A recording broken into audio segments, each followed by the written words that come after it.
अगर कोई इंसान आपसे झूठ बोले तो नो डाउट आपको गुस्सा आएगा, मगर क्या आप लोगों को पता है कि आपका सोलर ग्रिड टाई इन्वर्टर आपसे डेली झूठ बोल रहा है? वो आपको कुछ यूनिट्स दिखा रहा है कि मैंने आज इतनी यूनिट्स बनाई हैं, मगर वो सारी की सारी यूनिट्स फेक है, असली नहीं है। असलियत में वो इससे कहीं ज्यादा कम यूनिट्स बना रहा है। अब दरअसल ये चीज पर सवाल उठाना और ये चीज महज दिमाग में भी आना कि क्या ऐसा असलियत में भी हो सकता है, अपने आप में बड़ा ही अनयूजुअल सा है और हमारे दिमाग में अभी तक शायद ये चीज कभी नहीं आई थी। बट इसके पीछे एक बहुत इंटरेस्टिंग सी स्टोरी है कि हमारे को ये टॉपिक कैसे आया और हमारे साथ में ऐसा क्या हुआ कि जो हमने इस टॉपिक पर रिसर्च करना सही समझा। तो देखो, रिसेंटली आप सब लोगों को पता है हमारा एक प्रोजेक्ट था दिल्ली विधानसभा का 500 किलोवाट का। हमारे लिए ये वाला प्रोजेक्ट समहाउ दिल्ली जैसी लोकेशन पे एक बड़ा प्रोजेक्ट था और ऊपर से एक गवर्नमेंट बॉडी के साथ में एसोसिएट होना, ये भी अपने आप में हमारे लिए एक बड़ी बात थी। हमने खास करके इस वाले प्रोजेक्ट पे बहुत अच्छा अपना फोकस बनाकर रखा और आप सब लोगों को बता दूं कि हमने यहाँ पे सोलर एज के इन्वर्टर्स और ऑप्टिमाइजर्स का इस्तेमाल करा। बट यहाँ पे आती है दूसरी चीज, जब हम इस इंस्टॉलेशन को कर रहे थे उसी टाइम पीरियड में जस्ट एक नेबरहुड में, दिल्ली विधानसभा सिविल लाइंस में है, उसी के नेबरहुड में हमारे को एक और प्रोजेक्ट आता है जो कि महज 50 किलोवाट का था। क्लाइंट की रिक्वायरमेंट थी कि मुझे सोलर एज नहीं, मुझे सस्ते से सस्ता आप इन्वर्टर लगा दो, बट मेरे सोलर पैनल्स आप अच्छे लगाना। तो हमने वही करा।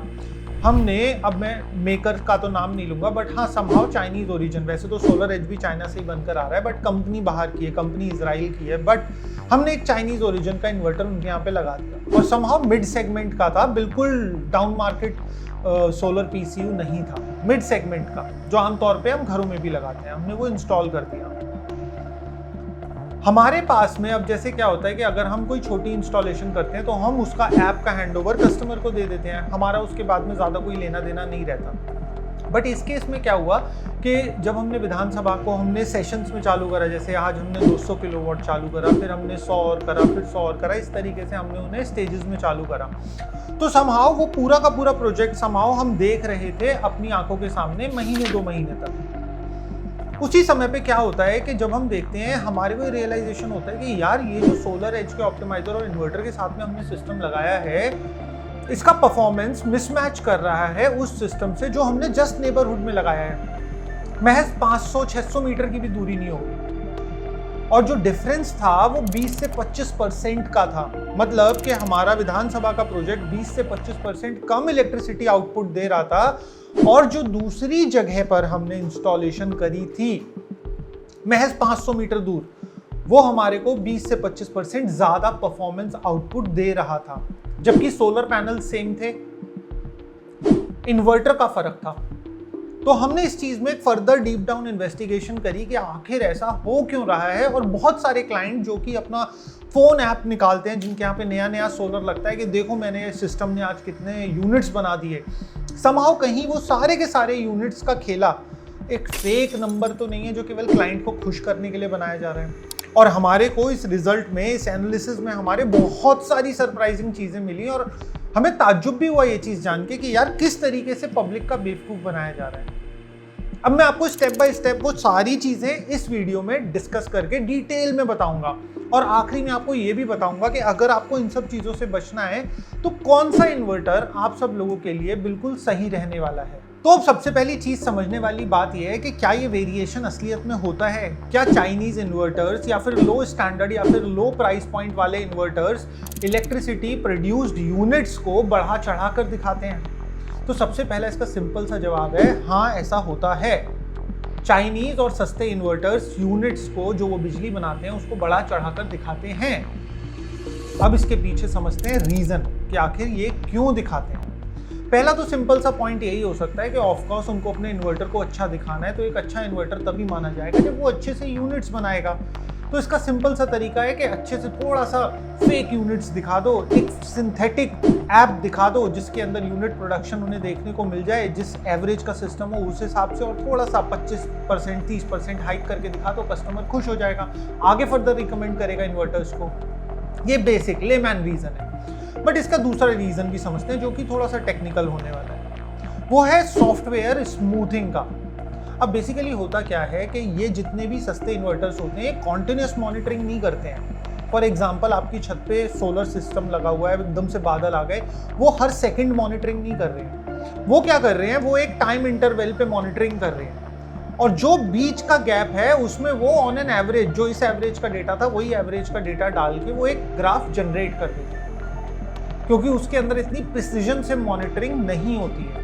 तो जब वो अपने डेटा को स्मूथ करने के लिए एवरेज डेटा बीच में डाल देते हैं, तो उससे ही हमारा 5 से 10% का वेरिएशन एक्चुअल जनरेशन में और इन्वर्टर जो जनरेशन शो कर रहा है उसके अंदर आ जाता है। तो इस चीज को हम क्या बोलते हैं, सॉफ्टवेयर स्मूथनिंग। अब इसी के साथ में दूसरा रीजन क्या है कि जितने भी सस्ते इन्वर्टर्स होंगे वो डीसी साइड के करंट को मॉनिटर करेंगे, और जबकि आप एक्चुअल में अपने घर में एक ऑन ग्रिड इन्वर्टर में इस्तेमाल करते हो एसी साइड का करंट। और जब हम डीसी से एसी साइड करंट बदलते हैं तो 2 से 5-6% तक का लॉस हमें देखने को मिलता है। तो अगर वो डीसी साइड के करंट को मॉनिटर करके आपको दिखाएगा तो ऑटोमेटिकली 5 से 7% का लॉस तो यहीं पे आ गया, और उसी के साथ साथ जब वो डेटा को एवरेज आउट कर रहा है तो उसमें भी 8 से 10% का डिफरेंस आ गया। अब इसके बाद में आती है बात कि अगर मेरा इन्वर्टर भी, मैंने एक सस्ता इन्वर्टर लगाया, अब समहाउ मेरा इन्वर्टर भी मेरे को गलत रीडिंग्स दिखा रहा है, तो मैं इस चीज़ को कैसे जानूँ? तो सबसे पहला और सबसे आसान तरीका है वो आप ऐप से ही देख के जानोगे कि आप अपना डेटा देखो जो वो दिन में प्रोडक्शन कर रहा है। अगर उसका बेल कर्व मतलब कि जैसे सोलर एनर्जी का प्रोडक्शन स्टार्ट होता है, पीक पे जाता है आफ्टरनून में, फिर डाउन जाता है, तो इस कर्व को बोलते हैं बेल कर्व। तो अगर आपको जो वो ग्राफ दिखा रहा है उसका बेल कर्व बिल्कुल स्मूथ है, कोई जर्क्स नहीं है, कहीं से कभी ऊपर नहीं हो रहा, कभी नीचे नहीं हो रहा, क्लाउडी वेदर में भी बिल्कुल स्मूथ बेल कर्व आपको देखने को मिल रहा है, तो नो डाउट वहाँ पे डेटा स्मूथनिंग करी गई है। डेटा को स्मूथ करने के लिए एवरेज आउट डेटा बीच बीच में डाला गया है। तो पहला तो आप यहाँ से जान सकते हो, और उसी के साथ में आपको देखना है कि वो यूनिट प्रोडक्शन कितना दिखा रहा है। अगर वो राउंड ऑफ नंबर्स में दिखा रहा है, जैसे कि 5, 10, 15, 20, इस तरीके के नंबर्स में आपको दिखा रहा है, फॉर एग्जांपल 18.5 नहीं दिखा रहा, 17.8 नहीं दिखा रहा, तो आप यहाँ पे जान सकते हो कि यहाँ पे भी डेटा स्मूथ करा गया है और एवरेज नंबर्स का इस्तेमाल हुआ है। और उसी के साथ में एक और सबसे ज़रूरी चीज़ है, आप किसी दिन क्लाउडी वेदर के दिन देखो, या फिर जिस दिन बहुत ज़्यादा डस्ट हो, फॉग हो, स्मॉग हो, ऐसे किसी दिन पे अपने डेटा लॉगर को चेक करो इन्वर्टर के। अगर उस दिन पर भी उसका बेल कर्व स्मूथ रहता है तो भी यहाँ पे आपको एक हिंट मिल जाएगा कि यार ये डेटा मेरा सिंथेटिक है, फेक है। जो एक जेन्युइन सिस्टम होगा वो फ्लक्चुएशंस दिखाएगा, और उसका जो ग्राफ होगा कभी भी एक परफेक्ट बेल कर्व नहीं बनाएगा, वो थोड़ा सा केओटिक होगा। तो ये चीज़ तो आप अपनी ऐप को देख के पता लगा सकते हो। अब इसके बाद में आती है एक और चीज़ कि भाई मेरा सिस्टम है बड़ा, 200 किलोवाट का है फॉर एग्जांपल, और मैं एक्चुअली जानना चाहता हूँ कि सच में कहीं ऐसा तो नहीं हो रहा, मैं ऐप के भरोसे नहीं बैठ सकता। तो आप क्या कर सकते हो, एक अलग से इंडिपेंडेंट एनर्जी मीटर लगा सकते हो, जिसको हम इंडिपेंडेंट एनर्जी लॉगर भी बोलते हैं। जैसे कि स्नाइडर का एक आता है EM6400, आप इसको इंस्टॉल कर सकते हो, जिससे कि आपको सारी रीडिंग्स मिल जाएंगी कि मेरा इन्वर्टर कितना बना रहा है, कितना एक्सपोर्ट कर रहा हूँ मैं, ये सब रीडिंग्स। अब क्या होता है कि हमारे घरों में नेट मीटर लगा हुआ होता है। Net meter bidirectional meter होता है, जितनी यूनिट आप दोगे वो भी वो नोट करेगा, जितनी यूनिट आप लोगे वापस वो भी वो नोट करेगा। मगर यहाँ पे क्या होता है कि हम इससे एक्यूरेट रीडिंग्स क्यों एस्टैब्लिश नहीं कर पाते, क्योंकि जब हमारा इन्वर्टर बिजली बना रहा होता है तो उसका फर्स्ट यूज होता है हमारे घर में। अगर फॉर एग्जांपल दोपहर का समय अगर मैंने पंखा ऑन करा अपने घर का और मेरे घर पे रूफटॉप सिस्टम लगा हुआ है, तो उससे बनने वाली बिजली सबसे पहले मेरे पंखे को पावर देगी, फिर वो ग्रिड में जाएगी। तो सेल्फ कंजम्पशन यहाँ पे बहुत ज़्यादा आ जाता है। तो यहाँ पे आप एक तरीके से और जज कर सकते हो एक्यूरेटली, बता कि आपको रफ आइडिया मिल जाएगा। आप अपने इन्वर्टर का डेटा लॉग निकालो बिलिंग साइकिल का, जैसे 1 तारीख से लेके 30 तारीख का आप निकालो डेटा, कितनी यूनिट्स टोटल बनी। कंसिडर करते हैं फॉर एग्जांपल आपकी 500 यूनिट्स बनी थी। अब आप अपना बिल उठाओ, इलेक्ट्रिसिटी डिस्कॉम का बिल, उसमें आपके नेट मीटर की डिटेल्स आती हैं और उसमें आएगा आपका नेट इम्पोर्ट या फिर नेट एक्सपोर्ट। अगर आपका नेट एक्सपोर्ट है तब तो अच्छी बात है कि आपको कोई भी यूनिट का चार्ज नहीं देना पड़ रहा, बट अगर उसमें आपका नेट इंपोर्ट दिखाता है 100 यूनिट्स का नेट इंपोर्ट, तो आप एक चीज समझ जाओ कि आपके घर में टोटल इस्तेमाल हुआ है 600 यूनिट्स का। तो आप एक चीज देखो अपने पास्ट रिकॉर्ड से कि आपके घर में 600 यूनिट्स का इस्तेमाल एक महीने में होना आम बात है। अगर आप उठा के देखते हो अपने पुराने बिल विदाउट सोलर वाले और वहाँ पे आप देखते हो यार गर्मी के सीजन में तो मेरी 450 यूनिट इस्तेमाल होती है, तो यहाँ पे आपको फैब्रिकेटेड डेटा दिखाया जा रहा है। और आपने कोई नया अप्लायंस भी ऐड नहीं करा जिसका बहुत फ्रिक्वेंट यूजेज आप अपने घर में कर रहे हो। तो यहाँ से आपको एक अच्छा खासा हिंट मिल सकता है कि ये डेटा इन्वर्टर का फैब्रिकेटेड है। अब बात आती है कि अब बचे कैसे इस चीज से। अब हम तो भाई इन्वर्टर लगवाने वाले थे, हम तो सोलर लगवाने वाले थे, सोलर क्या बेकार है? तो देखो सोलर बिल्कुल बेकार नहीं है, सोलर बहुत अच्छा है, बट कई कंपनीज आउट ऑफ प्रॉफिट इसे बेकार बना देती है। अब हम बचे किस तरीके से? तो देखो अगर आपका बजट अलाउ कर रहा है, क्योंकि सोलर 1 साल 2 साल की इन्वेस्टमेंट नहीं है, पूरे 25 साल की इन्वेस्टमेंट है, तो मैं तो यही चीज़ बोलूँगा कि आप किसी रेप्यूटेड कंपनी के इन्वर्टर के लिए जाओ। इसमें कौन कौन से इन्वर्टर्स हो सकते हैं? इसमें आपका सोलर एज हो सकता है, जो बहुत अच्छा नंबर 1 इन्वर्टर है सोलर एज का। ये स्पॉन्सर्ड वीडियो नहीं है, ना सोलर एज वाले मेरे को पैसा दे रहे ये बात बोलने का।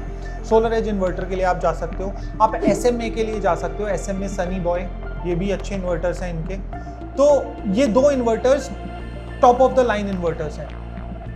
अगर आप मिड सेगमेंट में जाओ तो मिड सेगमेंट में भी हमें कई बार डेटा को एक्यूरेसी नहीं मिली है, मैं सच बता रहा हूँ। मिड सेगमेंट में आपके बहुत सारे इन्वर्टर्स आते हैं, वो आप चेक कर सकते हो, उसमें भी डेटा को लेके हमें अच्छा नहीं मिला रिस्पॉन्स। बट इन 2 इन्वर्टर्स में, क्योंकि अच्छी बात क्या है कि सोलर एज AC करंट को नापता है, जैसे हमने पहले बात करी थी कि DC करंट को नापता है, but solar as AC current को ही नापता है। तो वही आपको यूनिट्स दिखाएगा जो AC में निकल रही हैं अल्टरनेट करंट में। और SMA भी SMA, तो ये स्क्रीन पे आ जाएगा नाम, वो भी AC करंट को ही नापता है। तो सबसे ज्यादा एक्यूरेट रीडिंग्स हमें इन 2 ही ब्रांड्स में देखने को मिली। और अगर आप लोगों को भी केवल इन्वर्टर के अलावा और कंपोनेंट्स चूज करने में दिक्कत हो रही है कि पैनल, वायरिंग, अर्थिंग कौन कौन सी ले, तो मैं एक वीडियो का लिंक है यहाँ पे आ रही होगी, आप ये वाली वीडियो पे क्लिक करके सारी डिटेल्स इस बारे में जान सकते हो।